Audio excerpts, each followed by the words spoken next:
here comes the bride, who speaks softly and carries a big sword on a quest for revenge, and she goes for the kill. The story centers around the Deadly Viper Assassination Squad, which is made up of 5 members. A key line sets the tone: revenge is a dish best served cold. In a chapel, an anxious, bleeding bride looks up from the floor.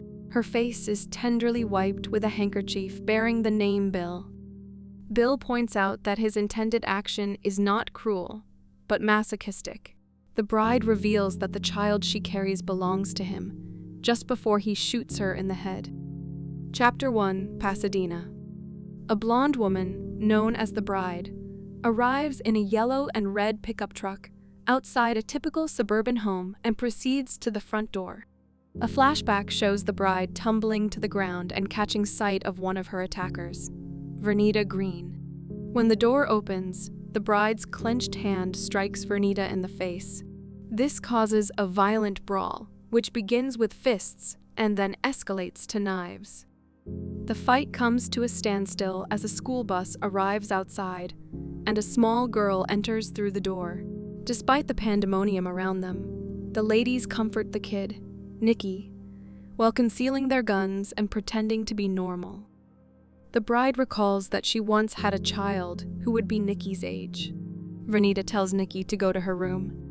Vernita is revealed to be a member of the Deadly Vipers, known by the codename Copperhead, and the bride is also a member, identified as Black Mamba.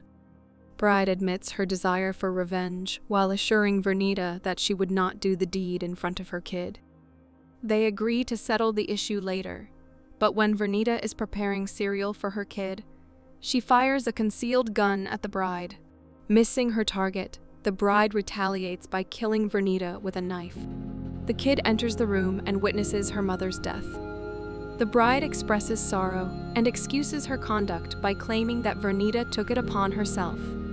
She tells Nikki that if she ever fails to come to grips with what happened, she may seek out the bride, and she'll be waiting. The bride then goes to her pickup truck, ticks Vernita's name off a list titled Death List 5, and drives off. Chapter 2, The Blood-Splattered Bride. 4 years ago, in an El Paso wedding chapel, police are investigating a horrific mass murder scene. When the sheriff arrives, he is informed of the terrible discovery, an execution-style slaughter that has claimed the lives of 9 people, including the bride, groom, preacher's wife, guests, and even the pianist. As the sheriff observes the scene, he casually mentions the savagery of the tragedy, pausing by the bride's body to dwell on her remarkable looks. As he kneels to have a better look at her, she spits in his face. She is brought to the hospital, where she is in a profound coma. A well-dressed blonde woman passes through the hospital. She finds a changing room and emerges disguised as a nurse, wearing a red cross patch over one eye and holding a tray containing a syringe. Elle Driver of the Deadly Vipers goes under the codename California Mountain Snake. She stands over the unconscious bride, saying that her gift is to allow her to die in her sleep. As she is about to administer the syringe contents into the bride's IV line, her phone rings. It is Bill, who orders her to abort the mission since the bride survived their previous attempts to murder her, and it would lower them. Elle is furious, but follows orders and leaves. 4 years later, the bride remains unconscious. A mosquito stings her, startling her awake with a scream. In a flashback, she recalls a pistol being pointed at her and a bullet approaching. Sensing her body, she discovers the metallic sensation of her skull and realizes the absence of her unborn child, causing agony. When she hears footsteps approaching, she pretends to remain comatose. An orderly arrives, followed by a big truck driver. The orderly offers the trucker the beautiful woman's services for $75, on the condition that he leave no visible signs.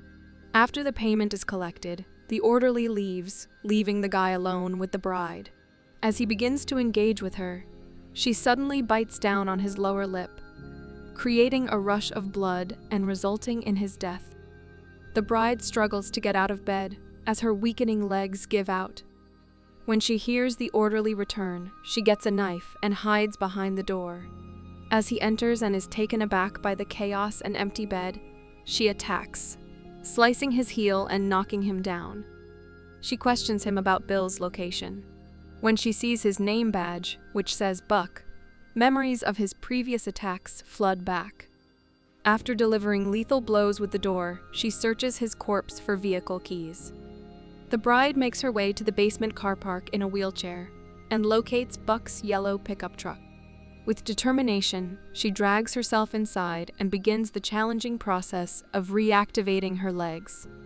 Meanwhile, a glimpse of the remaining deadly vipers introduces O-Ren Ishii, known as Cottonmouth, now leading the Tokyo Yakuza. Chapter 3: The Origins of O-Ren Ishii. We follow O-Ren's development, beginning at the age of 9, when she saw her parents murdered. Her father, an American military commander, tried to fend off several Yakuza henchmen, but was assassinated. Matsumoto, the Yakuza chief, kills O-Ren's Japanese mother as well. O-Ren avenges the killings at 11 in bloody fashion, taking advantage of Matsumoto's bad tendencies. She eventually evolves into a world-class assassin. Meanwhile, 13 hours have passed, and the bride has regained use of her legs, so she embarks on her revenge mission to Okinawa. Chapter 4: The Man from Okinawa. The bride walks into a lively Japanese sushi bar and engages in a friendly exchange with the cheerful barkeeper and his assistant. The tone changes as she explains that she was looking for Hattori Hanzo, the barkeeper. She mentions the necessity for Japanese steel to eliminate a target. Hanzo invites her to his attic, where he stores a collection of katanas. She tries one of the katanas and finds it appealing. But he has sworn off crafting any further weapons designed for killing and strongly claims that his swords are not for sale. She goes on to say that her target is a former student of his, and he correctly deduces that she is talking about Bill. Hanzo offers to make a sword for her, which will take a month. He suggests that she use this time to practice and prepare for her mission. A month later, Hattori examines the new sword, which he considers to be his best work. He gives it to her in a small and serious ceremony. Chapter 5: Showdown at the House of Blue Leaves. O-Ren is elected as the next head of the Council of Yakuza Bosses. When someone opposes to her election on the basis of her mixed-race background, as she is Chinese/Japanese American, she beheads him and tells the others not to speak of her heritage negatively. We meet O-Ren's lieutenants, including her French-Japanese lawyer Sophie Fatal, another of Bill's protégés, her young bodyguard Gogo Yubari, and Johnny Mo, the Crazy 88's leader. The bride arrives in Tokyo wearing yellow leather and a helmet, riding a yellow motorbike as O-Ren and her motorcade are on their way to a restaurant. The bride notices Sophie in her car, and a flashback shows Sophie calmly answering the phone, while the bride and her guests are being killed. O-Ren and her immediate subordinates arrive at the restaurant and are led upstairs to a private dining area by the owners. At the bar, the bride sits calmly and observes. O-Ren and her companions are enjoying themselves when she detects something amiss. O-Ren directs Gogo to look around, but the bride has braced herself against the ceiling. The bride enters the toilet and, while tearing off her leathers, hears the unique ringtone of Sophie's phone. With Sophie in tow, the bride loudly declares her arrival from the restaurant floor, causing O-Ren and her group to hurry out onto the balcony. While they watch, she cuts one of Sophie's arms, causing chaos as the guests and staff run away in panic. O-Ren sends her lieutenants down to assassinate the bride, but they are all killed. Gogo is the final defense, opposing the bride's sword with a ball and chain in a fierce combat that ends with the bride killing Gogo by thrusting a broken, nail-studded table leg into her temple.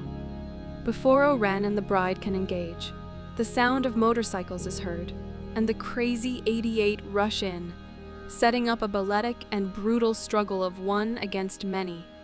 Finally, Just one of the 88 is left, the youngest, who is spanked by the bride and chased away.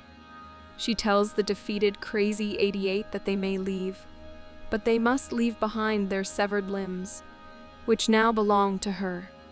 She also orders Sophie to stay. In the snowy landscape outside, the bride and O-Ren engage in an extended and evenly matched duel with their swords. At the start of the fight, O-Ren questions the origin of the bride's blade. The bride triumphs by severing the top of O-Ren's skull before dying. O-Ren apologizes for an earlier insult and notes that the sword must indeed be a Hanzo. Later, the bride crosses O-Ren's name off her list. The bride puts Sophie into a car and travels to a spot where she may send her down a steep slope to a hospital for help. Meanwhile, while the bride creates her death list 5, we see Sophie talking with an unknown figure who is obviously Bill. Sophie admits that, under the danger of further torture, she revealed all of her information to the bride. She confesses that the bride spared her life only to personally deliver this message to Bill, alerting him of his imminent fate. Bill questions whether the bride is aware that her daughter is still alive. Thanks for watching. To catch all the latest from us, subscribe and hit the bell icon to get notified as soon as a new video drops. We'll see you in the next one.